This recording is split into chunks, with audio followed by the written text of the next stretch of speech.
Lisa, when I go to open this, it's almost pulling off the wall. I don't know if you can see it, but it's about to fall. It is pulled away from the back. I have no idea how to install this thing, but it looks like all the installation screws or whatever have come out without any effort. That's how much play is in this. You can see where the screws have come out. I don't think it's probably very difficult to fix, but I don't know. I'll mess it up. Oven's working.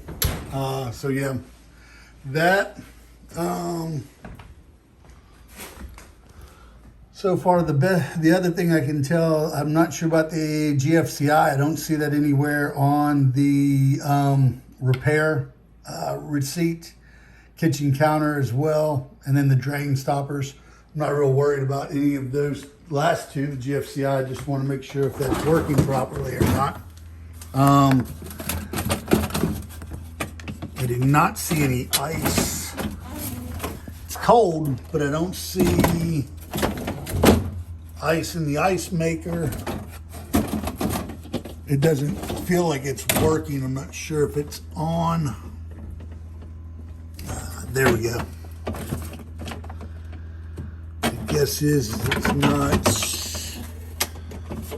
Whatever.